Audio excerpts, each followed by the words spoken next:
दूसरे हैं वाल्मीकि।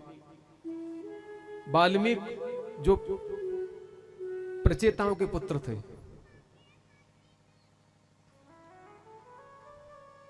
दसवें पुत्र हैं ये। वाल्मीकि के जन्म के विषय में अनेकों कथाएं आती।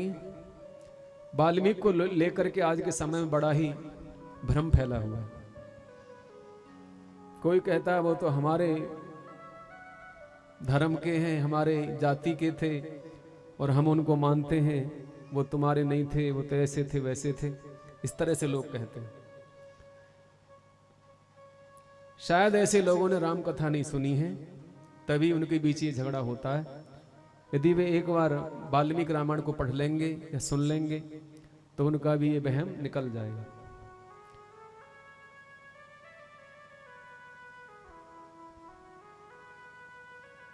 सज्जनों, वाल्मीकि का चरित्र पुराणों में भी आया है और अनेक अनेक रामायणों में आया है। श्रीमद् भागवत में प्रचेताओं के 10वें पुत्र हैं और आनंद रामायण में एक ऋषि के पुत्र हैं। ये एक आनंद रामायण है, उसमें ऋषि के पुत्र हैं। कृणु नामक एक ऋषि थे, उनके पुत्र थे ये। एक बार वन में ये कृणु नाम के ऋषि तपस्या कर रहे थे। वहां एक इच्छाधारी सर्पणी आ गई और जिसने सुंदर रूप धारण किया, इच्छाधारी नागिन थी, और उसने स्त्री का रूप बना करके मुनि को मोहित कर दिया और मुनि के तेज से उस सर्पणी के द्वारा एक बालक का जन्म हुआ। बालक को वन में ही छोड़ करके वह सर्पणी पाताल को चली गई। बालक वन में पड़ा रह गया और उस बालक का पालन पोषण भीलों ने किया। कोलकिरात भीलों ने। भीलों के कर्म पहले ऐसे ही होते थे, लूटपाट करना, चोरी करना, यात्रियों को लूटना। तो ऐसे ही उस बालक के भी कर्म हो गए।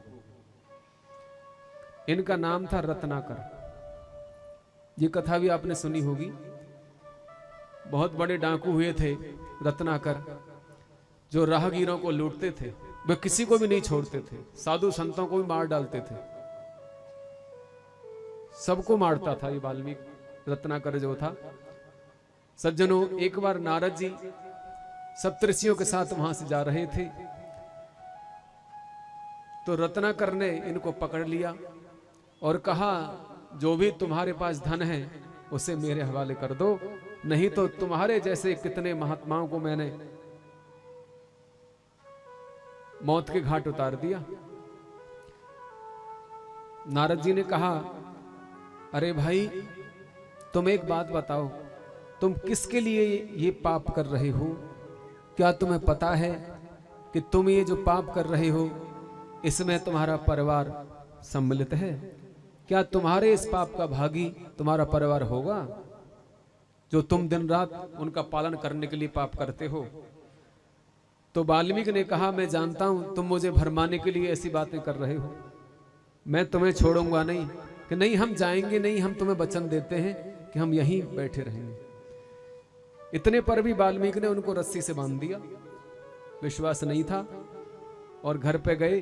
घर पे जाके पत्नी बच्चों से पूछा कि बताओ, मैं जो ये दिन रात पाप करता हूं, क्या तुम इसमें शामिल हो गए? पत्नी ने कहा, नहीं महाराज, हम इसमें शामिल क्यों होंगे तुम्हारे पाप में? तुम्हारा तो धर्म है हमारा पेट पालन भर करना, हम तुम्हारे पाप में शामिल नहीं होंगे।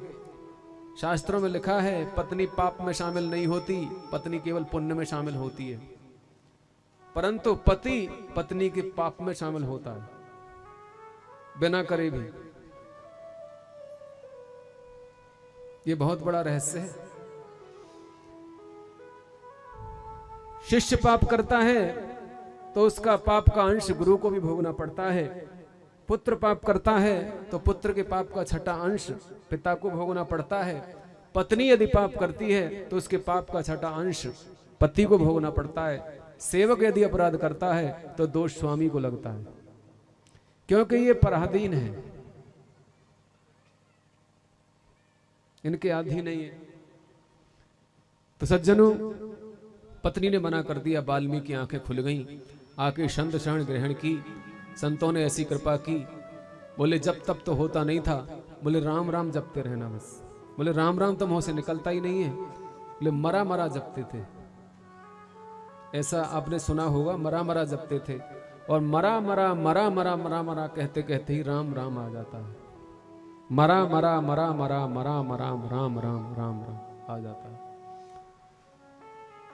उल्टा नाम जपत जग जाना, बाल्मीक भय ब्रह्म समान। जो कुछ समय पहले महान डाकू थे, आज संतों की शरणागति से महान ज्ञानी हो गए, ब्रह्म के समान हो गए, माने आत्मज्ञानी हो गए, ब्रह्म दृष्टा, माने सबके अंदर सीताराम जी को देखते हैं।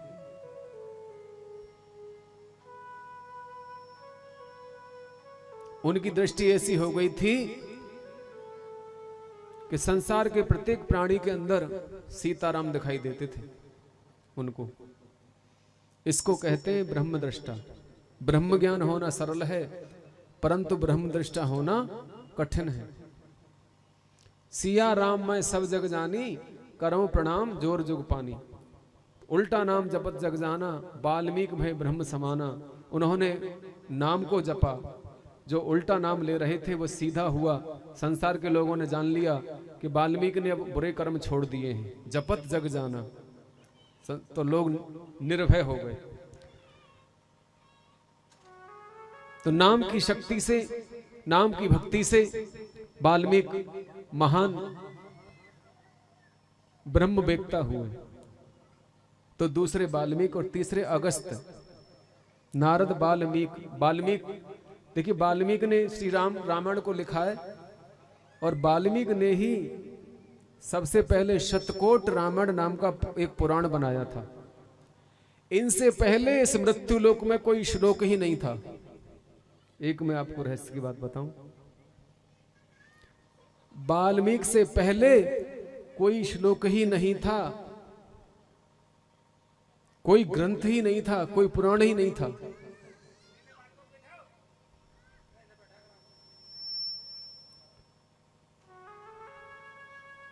क्योंकि वाल्मीकि को यह ज्ञान ब्रह्मा जी से प्राप्त हुआ था। एक बार की बात है, वाल्मीकि तमसा नदी के किनारे संध्या कर रहे थे, तो वहां पर एक घटना हुई। क्या हुआ?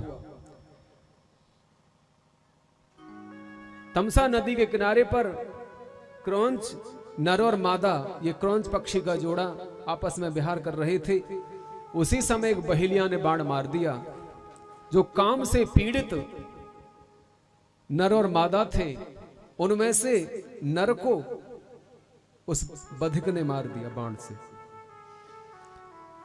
अपने पति को मरा हुआ जान करके वह क्रौंच मादा रोने लगी और कहने लगी, माम निखात प्रतिष्ठा त्वं गमय समान व्रतः, यत् क्रौंच मिथुना देख मवधि काम मोहितम। ये सबसे पहला श्लोक है इस धरती पर जो मैंने अभी बोला है। ये सबसे पहला श्लोक है। माम निखात प्रतिष्ठा तम गमे शाश्वती समहा, यत क्रौंच मिथुना देख मवधि काम मोहितम। ये वाल्मीकि के मुख से अकस्मात निकल पड़ा था। उन्हें बड़ा आश्चर्य हुआ और आश्रम में आकर के ध्यान में बैठ गए। उसी समय ब्रह्मा जी प्रकट हुए। ब्रह्मा जी ने कहा, पुत्र, ये राम जी की कृपा से ही तुम्हारे मुख से ये श्लोक निकला है। और ब्रह्मा जी ने उनको ज्ञान दिया, और उस ज्ञान को पाकर के वाल्मीकि ने 100 करोड़ श्लोक बनाए। ध्यान से सुनना, 100 करोड़ श्लोक बनाए, जिसको कहते हैं शतकोट रामायण। और उनमें से ही एक छोटा सा चरित्र राम जी का निकाल लिया, जिसको वाल्मीकि रामायण कहते हैं। इसमें 24,000 श्लोक हैं।